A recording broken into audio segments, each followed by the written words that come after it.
नमस्कार, ये all India radio के विदेश प्रसारण प्रभाग की हिंदी सेवा है। इंग्लैंड, पश्चिम यूरोप, दक्षिण पूर्व एशिया, पूर्वी अफ्रीका, मॉरिशस, पश्चिम एशियाई देशों और खाड़ी देशों के लिए लक्षित हिंदी सेवा के इस सोशल मीडिया कार्यक्रम में आप सभी का स्वागत है। पेश है ESD न्यूज मैगजीन।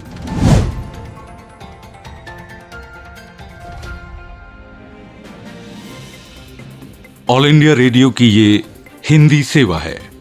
अब आप मुनीश शर्मा से समाचार सुनिए। प्रधानमंत्री नरेंद्र मोदी ने कहा है कि समूची मानवता के कल्याण को समर्पित आयुर्वेद भारत की विरासत है। 2 अत्याधुनिक आयुर्वेदिक संस्थानों का वीडियो कॉन्फ्रेंसिंग के माध्यम से लोकार्पण करते हुए श्री मोदी ने कहा कि प्रत्येक भारतीय के लिए ये बड़े प्रसन्नता की बात है कि हमारे परंपरागत ज्ञान को अब विदेशों में भी अपनाया जा रहा है। ये संस्थान है गुजरात के जामनगर में आयुर्वेद अध्ययन और अनुसंधान संस्थान और राजस्थान के जयपुर में राष्ट्रीय आयुर्वेद संस्थान। प्रधानमंत्री ने कहा कि विश्व स्वास्थ्य संगठन ने भारत को परंपरागत चिकित्सा पद्धति का वैश्विक केंद्र स्थापित करने के लिए चुना है। श्री मोदी ने कहा कि भारत के पास स्वास्थ्य की एक महान विरासत है, लेकिन ये तमाम ज्ञान पुस्तकों, शास्त्रों और दादी नानी के नुस्खों के रूप में है। प्रधानमंत्री ने कहा, आधुनिक आवश्यकताओं के अनुसार इस ज्ञान का विकास और उपयोग करने की जरूरत है। उन्होंने ये भी कहा कि अनुसंधान के जरिए प्राचीन चिकित्सा और आधुनिक चिकित्सा विज्ञान को समन्वित करने के प्रयास किए जा रहे हैं। 21वीं सदी के आधुनिक चिकित्सा विज्ञान को चिकित्सा की प्राचीन पद्धतियों के साथ जोड़ा जा रहा है।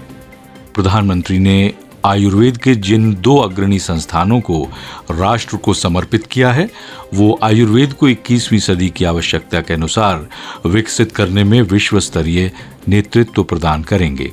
इससे न केवल आयुर्वेद की शिक्षा के आधुनिकीकरण में मदद मिलेगी, बल्कि इससे पारंपरिक और औषधिजन्य ज्ञान का भी विकास हो सकेगा। इससे इन संस्थानों को आयुर्वेद शिक्षा के मानदंडों में सुधार की स्वायत्तता प्राप्त हो जाएगी और वे राष्ट्रीय तथा अंतर्राष्ट्रीय मांग के अनुरूप आयुर्वेद के नए पाठ्यक्रम विकसित कर सकेंगे। आयुष प्रणाली की इस्तेमाल नहीं की जा रही व्यापक क्षमता का उपयोग करके सार्वजनिक स्वास्थ्य संबंधी चुनौतियों का कारगर और किफायती समाधान खोजना सरकार की प्राथमिकता है। प्रधानमंत्री नरेंद्र मोदी ने कहा है कि देश आत्मनिर्भर बनने का लक्ष्य और संकल्प लेकर आगे बढ़ रहा है और इस लक्ष्य को पूरा करने में देश के नौजवान महत्वपूर्ण भूमिका निभाएंगे। कल जवाहरलाल नेहरू विश्वविद्यालय परिसर में स्वामी विवेकानंद की प्रतिमा का अनावरण करते हुए श्री मोदी ने कहा कि आत्मनिर्भर का एक व्यापक अर्थ है। संसाधनों के साथ साथ संस्कार और अच्छे विचारों के आधार पर ही स्वावलंबी बनने का लक्ष्य हासिल किया जा सकता है। श्री मोदी ने कहा कि स्वामी विवेकानंद ने भारत के विश्व बंधुत्व के संदेश को विश्व भर में प्रचारित किया। उन्होंने भारत के सांस्कृतिक वैभव, विचारों और परंपराओं को गौरवपूर्ण तरीके से दुनिया के समक्ष रखा। प्रधानमंत्री ने कहा कि देश के नौजवान भी भारत की संस्कृति और उसकी परंपराओं का प्रतिनिधित्व करते हैं। प्रधानमंत्री नरेंद्र मोदी ने कहा है कि आत्मनिर्भर भारत पैकेज समाज के सभी वर्गों की सहायता के लिए सरकार के प्रयास जारी रखने पर केंद्रित है। उन्होंने एक ट्वीट में कहा कि पैकेज से रोजगार के अवसर उत्पन्न करने और संकटग्रस्त क्षेत्रों को राहत पहुंचाने में इससे मदद मिलेगी। उन्होंने कहा कि इससे नकदी का प्रवाह सुनिश्चित किया जा सकेगा और विनिर्माण क्षेत्र को बढ़ावा मिलेगा। उन्होंने कहा कि पैकेज रियल एस्टेट क्षेत्र में नई जान डालने और किसानों की सहायता करने में मददगार रहेगा।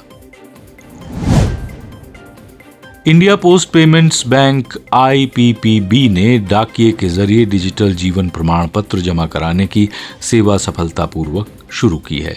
इससे पेंशन पाने वाले व्यक्ति घर बैठे ऑनलाइन जीवन प्रमाण पत्र जमा करा सकते हैं और इस सुविधा का शुभारंभ नवंबर 2014 में प्रधानमंत्री नरेंद्र मोदी ने किया था। इस सुविधा को देश भर में उपलब्ध कराने के लिए पेंशन और पेंशन धारक कल्याण विभाग ने इंडिया पोस्ट पेमेंट बैंक के साथ मिलकर डाकियों और ग्रामीण डाक सेवकों के विशाल नेटवर्क की सेवाओं का लाभ उठाने की योजना बनाई है, जिससे घर घर जाकर पेंशन धारकों से डिजिटल जीवन प्रमाण पत्र हासिल करने की सुविधा शुरू की गई है। और अब कुछ समाचार अंतर्राष्ट्रीय जगत से। इथियोपिया के प्रधानमंत्री ने यह दावा किया है कि पश्चिमी टिग्रे क्षेत्र को सप्ताह भर के संघर्ष के बाद अब मुक्त करा लिया गया है। इस बीच संयुक्त राष्ट्र की संस्थाओं ने दिन ब दिन मानवीय हालात बिगड़ने की आशंका भी जताई है। इथियोपिया के प्रधानमंत्री अबी अहमद ने कल ट्विटर के जरिए यह कहा था कि पश्चिमी क्षेत्र टिग्रे अब मुक्त कराया जा चुका है। एशियाई देश फिलीपींस में समुद्री तूफान वामको से पैदा बाढ़ के कारण कम से कम 39 लोगों के मरने की खबर है। हालांकि हजारों लोगों को सुरक्षित निकाल भी लिया गया है। फिलीपींस के गांवों में कीचड़ और मलबा भर गया है, लेकिन सेना बचाव अभियान में जुटी हुई है। यूरोपीय संघ ने चीन से कहा है कि वो हांगकांग के निर्वाचित विधायकों को अयोग्य घोषित करने का निर्णय फौरन वापस ले ले। यूरोपीय संघ ने इस निर्णय को हांगकांग की स्वायत्तता को आघात बताया है। प्रधानमंत्री नरेंद्र मोदी ने म्यांमार में चुनाव जीतने पर आंग सान सूची और उनकी party national league for democracy को बधाई दी है। एक ट्वीट संदेश में प्रधानमंत्री ने कहा कि मतदान का सफल संचालन म्यांमार में लोकतांत्रिक परिवर्तन की दिशा में एक और महत्वपूर्ण कदम है। श्री मोदी ने कहा कि वो दोनों ही देशों के बीच पारंपरिक मित्रता को और मजबूत बनाने के लिए काम करने को उत्सुक है। भारत ने प्राकृतिक आपदाओं और कोविड-19 महामारी से निपटने के लिए मित्र देशों को सहायता के अंतर्गत जिबूती की जनता को 50 मीट्रिक टन खाद्य सहायता उपलब्ध कराई है। जिबूती में भारत के राजदूत अशोक कुमार ने वहां के सामाजिक कार्य और एकता मंत्रालय के महासचिव मीफ्रा अली अहमद को मानवीय सहायता और आपदा राहत के तौर पर INS ऐरावत के जरिए खाद्य पदार्थों का उपहार सौंपा। विदेश मंत्रालय के बयान में कहा गया है कि यह कदम सागर 2 यानी क्षेत्र में सभी के लिए सुरक्षा और वृद्धि का एक हिस्सा है, जिसके जरिए भारत सरकार इस क्षेत्र में मित्र देशों को 270 मीट्रिक टन की मानवीय सहायता उपलब्ध करा रही है। अमेरिका के चुनाव सुरक्षा अधिकारियों ने राष्ट्रपति डोनाल्ड ट्रंप के इस दावे को सिरे से खारिज कर दिया है कि राष्ट्रपति चुनाव में किसी तरह की धांधली हुई। अमेरिका के संघीय निर्वाचन अधिकारियों ने यह कहा है कि 2020 का अमेरिकी राष्ट्रपति चुनाव अमेरिकी इतिहास में सबसे सुरक्षित रहा है। अमेरिकी आंतरिक सुरक्षा विभाग की जिस इकाई ने 3 नवंबर को संपन्न राष्ट्रपति चुनाव की सुरक्षा का जिम्मा लिया था, उसने एक संयुक्त प्रेस विज्ञप्ति में भी ये बात कह दी है। प्रधानमंत्री नरेंद्र मोदी ने लोगों को धनतेरस पर्व की शुभकामनाएं दी हैं। एक ट्वीट संदेश में श्री मोदी ने यह कामना की है कि भगवान धनवंतरी हर किसी के जीवन में सुख, समृद्धि, सौभाग्य और उत्तम स्वास्थ्य लेकर आएं। भारत में कोविड महामारी से स्वस्थ होने की दर करीब 93% हो चुकी है। पिछले 24 घंटे में 49,000 से अधिक रोगी स्वस्थ हुए हैं। स्वास्थ्य मंत्रालय के अनुसार अब तक देश में 81,15,000 से ज्यादा कोविड रोगी स्वस्थ हो चुके हैं। संक्रमण की पुष्टि वाले मामलों में से केवल 5.55% बीमार हैं। इस समय देश में महामारी के रोगियों की कुल संख्या करीब 4,84,000 है। पिछले 24 घंटों के दौरान 44,874 नए मामले दर्ज किए गए हैं, जिससे देश भर में संक्रमित लोगों की संख्या 87 लाख से अधिक हो गई है। मंत्रालय ने कहा है कि परीक्षण, निगरानी और उपचार की रणनीति पर कारगर तरीके से अमल के चलते स्वस्थ होने वालों की संख्या बढ़ रही है, जबकि मृत्यु दर में कमी आई है। फिलहाल भारत में कोविड महामारी की मृत्यु दर 1.47% है, जो दुनिया में महामारी के कारण होने वाली मौतों में सबसे कम है। पिछले 24 घंटों के दौरान 547 लोगों की मृत्यु हुई है, जिससे देश में अब तक महामारी से मौत के शिकार लोगों की कुल संख्या 1,88,688 हो गई है। भारतीय आयुर्विज्ञान अनुसंधान परिषद ICMR के अनुसार पिछले 24 घंटों में देश भर में 11,39,000 जांच की गई। इस तरह देश भर में अब तक कोविड-19 के 12,31 लाख नमूनों की जांच की जा चुकी है। वंदे भारत मिशन के अंतर्गत विभिन्न माध्यमों से कुल 23,41,000 भारतीयों को स्वदेश लाया गया है। विदेश मंत्रालय के प्रवक्ता अनुराग श्रीवास्तव ने मीडिया को इसकी जानकारी देते हुए कहा कि वंदे भारत मिशन का 8वां चरण इस महीने की पहली तारीख से ही क्रियान्वित है। इस चरण के पहले 10 दिनों में 22 देशों से 436 अंतर्राष्ट्रीय उड़ानों द्वारा 80,000 भारतीयों को स्वदेश वापस लाया गया। पाकिस्तान की संघीय जांच एजेंसी की अत्यंत वांछित आतंकवादियों की ताजा सूची में मुंबई के 26/11 आतंकी हमले के कई पाकिस्तानियों के शामिल होने के सवाल पर प्रवक्ता ने कहा कि सूची में इस जघन्य आतंकी हमले के सरगना और मुख्य साजिशकर्ताओं के नाम जानबूझकर शामिल नहीं किए गए हैं।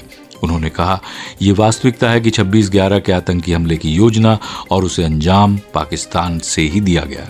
उन्होंने कहा, इस सूची से स्पष्ट है कि पाकिस्तान के पास मुंबई आतंकी हमले के बारे में सभी जानकारियां और अपने यहाँ के साजिशकर्ताओं और मदद पहुंचाने वालों के सबूत भी हैं।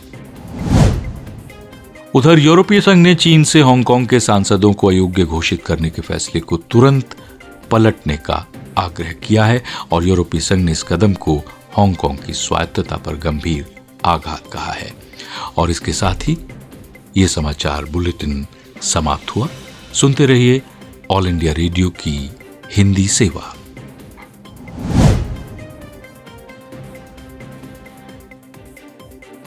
सामयिक वार्ता। विषय 17वां आसियान भारत सम्मेलन। आलेख सामरिक विश्लेषक डॉक्टर MS प्रतिभा का। वाचन स्वर नीलम मलकानिया का। 13 नवंबर 2020 के लिए। प्रधानमंत्री नरेंद्र मोदी एक ऐसे समय में 17वें वर्चुअल आसियान भारत सम्मेलन में शामिल हुए हैं जब कोरोना विषाणु महामारी पूरे क्षेत्र को अपनी चपेट में ले चुकी है। महामारी ने दक्षिण पूर्व एशियाई देशों और भारत की अर्थव्यवस्था पर अपना प्रभाव डाला है, इसलिए आर्थिक और व्यापारिक संबंधों पर दबाव बना हुआ है। इस संदर्भ में प्रधानमंत्री मोदी ने सामाजिक, डिजिटल, वित्तीय और समुद्री क्षेत्र सहित सभी माध्यमों से भारत और आसियान के बीच संपर्क पहलों पर जोर दिया। निवेश, रोजगार वृद्धि और पर्यटन क्षेत्र को बढ़ावा देने के लिए देशों के बीच संपर्क परियोजनाएं और तेजी से उभर रही हैं। आसियान संपर्क परियोजना के लिए 1 अरब ऋण व्यवस्था का प्रस्ताव देकर भारत ने अपने वादे के अनुसार वित्तीय प्रतिबद्धता पूरी की। इससे आसियान देशों और भारत के बीच संपर्क बेहतर करने की इच्छा का पता चलता है। कोरोना विषाणु महामारी ने क्षेत्र की मौजूदा आर्थिक अनिश्चितताओं को सामने ला दिया है। निर्भर आपूर्ति श्रृंखला इनमें से एक है। आपूर्ति श्रृंखला की विविधता तथा इसे और लचीला बनाए जाने की जरूरत आसियान देशों की उच्च प्राथमिकता बन गई है और कोविड महामारी से प्रभावित इस क्षेत्र के देशों की बहाली के लिए भी ये जरूरी है। इससे भारत और आसियान के बीच व्यापार और निवेश पहल आगे बढ़नी चाहिए और इस तरह इस क्षेत्र की आर्थिक अखंडता के लिए प्रभावी नीति की जरूरत महसूस की गई। आसियान भारत शांति, प्रगति और साझी संपन्नता साझेदारी समझौते को आगे बढ़ाने में यही भावना दिखाई देती है। इन लक्ष्यों की प्राप्ति के लिए इंटरनेट के माध्यम से हुए इस सम्मेलन में 2021 से 2025 तक के लिए आसियान भारत कार्य योजना स्वीकार की गई। इससे राजनीतिक, सुरक्षा, समुद्री क्षेत्र, आतंकरोध, आर्थिक, वित्तीय, ऊर्जा, आहार, कृषि, वन क्षेत्र, सूचना और संपर्क तकनीक, विज्ञान और प्रौद्योगिकी, पर्यटन और संपर्क जैसे क्षेत्रों में सहयोग बढ़ाने में मदद मिलेगी। इस सम्मेलन में ये भी व्यक्त किया गया कि भारत मानता है कि आसियान और भारत की राष्ट्रीय और क्षेत्रीय नीतियों के बीच सामंजस्य बनाए रखने की जरूरत है। श्री मोदी ने भारत की हिंद प्रशांत महासागरीय पहल और हिंद प्रशांत को लेकर आसियान के नजरिए में भी संतुलन बनाए रखने की जरूरत पर बल दिया, क्योंकि इससे संयुक्त राष्ट्र के सतत विकासीय लक्ष्यों को पूरा करने, समुद्री सहयोग, आर्थिक क्षेत्र और सहयोग के संभावित अन्य क्षेत्रों की दिशा में एक साथ काम करने का अवसर मिलेगा। परिणाम स्वरूप भारत की हिंद प्रशांत महासागरीय पहल का उद्देश्य एक रक्षित और सुरक्षित व्यवस्था तैयार करना है। गौरतलब है कि उभरती सामरिक चुनौतियों से न सिर्फ भारत के लिए नई समस्याएं खड़ी हो रही हैं, बल्कि आसियान देशों के लिए भी नई चुनौतियां सामने आ रही हैं। इसलिए एक स्थायी हिंद प्रशांत क्षेत्र नीति की जरूरत है। इसलिए आसियान और भारत को विशेष रूप से इस क्षेत्र में नियम आधारित व्यवस्था के अंतर्गत साझी चुनौतियों का सामना करने के लिए साथ मिलकर काम करना होगा। महामारी ने इस क्षेत्र की बहुत सी कमियों को उजागर किया है। इसलिए इस कार्य योजना के अंतर्गत ऐसे प्रावधान हैं कि राजनीतिक और सुरक्षा व्यवस्था तथा परस्पर सहयोग को ध्यान में रखते हुए भारत और आसियान अपनी अपनी व्यवस्थाओं के अनुरूप काम कर सकेंगे। भारत आसियान सम्मेलन में आसियान देशों के साथ निकट सहयोग के साथ कार्य करने की इच्छा व्यक्त की गई है। आसियान क्षेत्र को और विशेष रूप से दक्षिण चीन सागर क्षेत्र को सुरक्षित और स्थिर रखना भारत की सामरिक रुचि है। इसके लिए आसियान के साथ हिंद प्रशांत क्षेत्र की पहलों के माध्यम से सक्रियता बढ़ाने की जरूरत होगी। इससे मुक्त तथा खुले हिंद प्रशांत क्षेत्र में नियम व कानूनों को बनाए रखने के लिए साझे मंच उपलब्ध होंगे। भारत हिंद प्रशांत अवधारणा के बारे में एक ऐसा रवैया रखता है जो राजनीतिक, आर्थिक और सुरक्षा क्षेत्रों को एक साथ जोड़ता हो और बहुलवादी भी हो। साझी संपन्नता केवल एक लुभावना शब्द ही नहीं है, बल्कि इसके मूल में मजबूत राजनीतिक पहल और इच्छा शक्ति मौजूद है। इसलिए आसियान भारत वर्चुअल सम्मेलन ने दुनिया को दिखा दिया कि इस क्षेत्र में और अधिक संयोजित नीतियों के लिए भारत पूरी तरह प्रतिबद्ध है। नमस्कार, समाचार पत्रों से के 13 नवंबर के इस अंक में आपका स्वागत है। मैं हूं नीलम मलकानिया, आपके लिए लेकर आई हूं अलग अलग अखबारों की सुर्खियां और संपादकीय लेख। देश के विभिन्न समाचार पत्रों ने विविध विषयों पर संपादकीय लिखे हैं और अलग अलग खबरों को प्रमुखता दी है।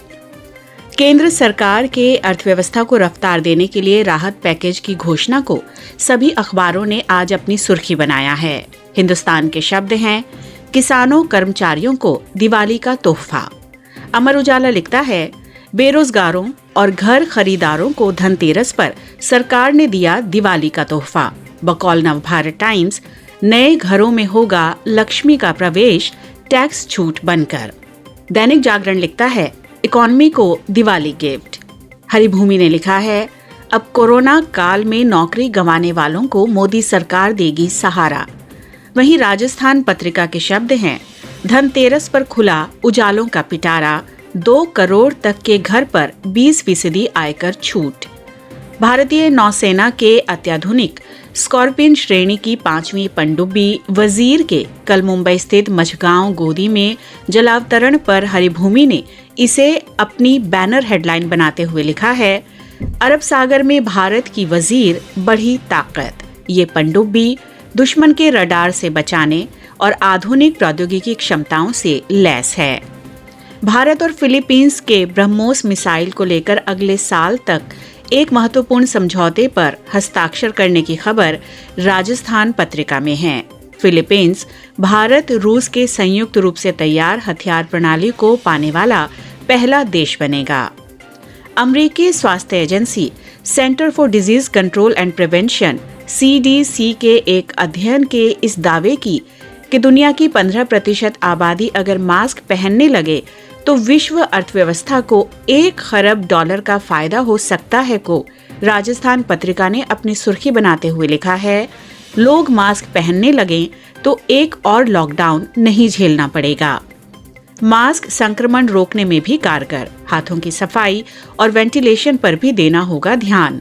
अंतर्राष्ट्रीय मुद्रा कोष की रिपोर्ट के अनुसार दुनिया भर में कोरोना वायरस से लड़ाई में $10 खरब से ज्यादा खर्च हो चुका है। धनतेरस पर खरीदारी से बाजारों की रौनक लौटने और बेपटरी हुए बाजारों को दीपावली पर एक नई ऊर्जा मिलने को हिंदुस्तान ने प्रमुखता से दिया है। साथ ही राजधानी दिल्ली में बढ़ते प्रदूषण को लेकर ग्राहकों के इलेक्ट्रिक गाड़ियों की खरीद में दिलचस्पी बढ़ने पर हिंदुस्तान की सुर्खी है ई वाहन धनतेरस के दिन महीने भर की बिक्री। हिंदुस्तान अपने संपादकीय तीसरा प्रोत्साहन में लिखता है, सरकार ने जरूरतमंद देशवासियों व उद्योगों को आर्थिक राहत पहुंचाने के लिए जिस नए पैकेज की घोषणा की है वो न केवल सुखद बल्कि स्वागत योग्य भी है। कोरोना के समय में ये आर्थिक राहत की तीसरी खेप है। वित्त मंत्री निर्मला सीतारमण ने राहत की घोषणा करते हुए नई आत्मनिर्भर भारत रोजगार योजना का ऐलान किया है। रोजगार के प्रति सरकार की चिंता बढ़ी है तो ये स्वाभाविक भी है। आज बड़ी तादाद में युवाओं और लोगों को रोजगार की जरूरत है। कोरोना काल में जिन लोगों की नौकरी गई है उनके लिए सरकार पहली बार प्रत्यक्ष पहल करती दिख रही है।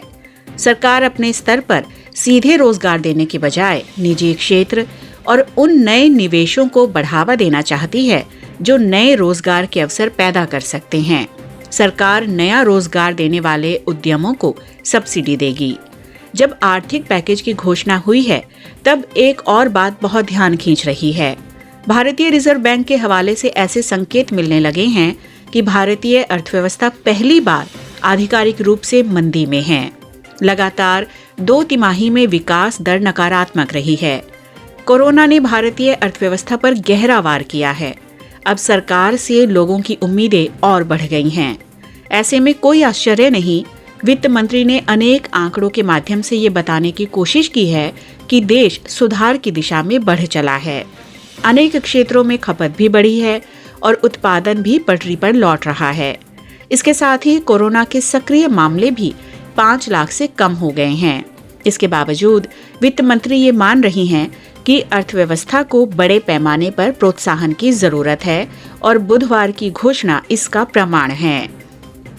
भारत दुनिया के उन देशों में शामिल है जिन्होंने कोरोना की मार से उबरने के लिए एकाधिक आर्थिक प्रोत्साहनों की घोषणा की है। मगर देखने की बात यह है कि क्या नए आर्थिक पैकेज से चालू तिमाही में अर्थव्यवस्था की विकास दर सकारात्मक हो पाएगी? क्या अब तक दिए गए प्रोत्साहन का पूरा लाभ जरूरतमंदों तक पहुंचा है? बेशक लोगों को पहले की तुलना में कुछ राहत का एहसास हुआ है, पर अभी भी बड़ी संख्या में ऐसे लोग हैं जो मदद के लिए भटक रहे हैं। दैनिक जागरण ने अपने संपादकीय को शीर्षक दिया है आत्म मंथन का दिखावा। संपादकीय में लिखा गया है, चुनावी हार का सामना करने वाले दलों की ओर से आत्म मंथन करने की जरूरत जताना कोई नई बात नहीं है। इस तरह की बातें अब एक रस्म का रूप ले चुकी हैं। इस पर हैरानी नहीं कि बिहार विधानसभा से चुनाव नतीजों के बाद कांग्रेस के कुछ नेता ये कहते हुए सुनाई दे रहे हैं कि कमजोर प्रदर्शन के कारणों पर आत्ममंथन किया जाना चाहिए। तारिक अनवर ने तो यहाँ तक कह दिया कि कांग्रेस की कमजोरी ने ही महागठबंधन को बिहार की सत्ता से दूर कर दिया। जब कई नेता हार के कारणों के बहाने खोजने और ईवीएम पर दोष मढ़ने में लगे हुए हैं, तब तारिक अनवर की ओर से सच की स्वीकारोक्ति करना उल्लेखनीय है। आत्ममंथन की जो बात उन्होंने कही, वही मध्य प्रदेश के कांग्रेसी नेता नरेंद्र नाहटा ने भी उपचुनावों में निराशाजनक नतीजे सामने आने के बाद कही। पता नहीं कांग्रेस नेतृत्व इन नेताओं की बात सुनने को तैयार है या नहीं, लेकिन यदि वो हो भी जाए तो भी आत्ममंथन जैसा कुछ होने के आसार कम ही हैं। कांग्रेस की ओर से न जाने कब से ये सुनने को मिल रहा है कि हम हार के कारणों पर आत्ममंथन करेंगे, लेकिन ऐसा होता दिखता नहीं है। पिछले लोकसभा चुनाव में हार के बाद जब राहुल गांधी ने अध्यक्ष पद छोड़ा तो सोनिया गांधी ने अंतरिम अध्यक्ष बनना पसंद किया। ये तब हुआ जब राहुल के साथ प्रियंका गांधी वाड्रा ने भी कहा था कि नया अध्यक्ष परिवार से बाहर का होना चाहिए। ऐसा कुछ होने की उम्मीद कम ही थी। समय के साथ ये उम्मीद और क्षीण होती गई और अब ये सुनने को मिल रहा है कि राहुल गांधी की ही अध्यक्ष के रूप में वापसी होनी चाहिए। निसंदेह ये कांग्रेस को ही तय करना है कि वो बार बार की हार के कारणों पर आत्ममंथन करने को तैयार है या नहीं, लेकिन उसे ये समझ आए तो बेहतर कि उसकी खस्ता हालत पूरे विपक्ष को कमजोर करने का काम कर रही है। अभी आप सुन रहे थे समाचार पत्रों से नीलम मलकानिया से, जिसमें हम आपके लिए लेकर आए थे अलग अलग समाचार पत्रों की सुर्खियां और संपादकीय लेख। अगले अंक में हम फिर हाजिर होंगे। अब दीजिए इजाजत, नमस्कार। ये था ऑल इंडिया रेडियो के विदेश प्रसारण प्रभाग की हिंदी सेवा का YouTube कार्यक्रम। ESD न्यूज मैगजीन का अगला अंक लेकर हम फिर हाजिर होंगे। अब दीजिए इजाजत, नमस्कार।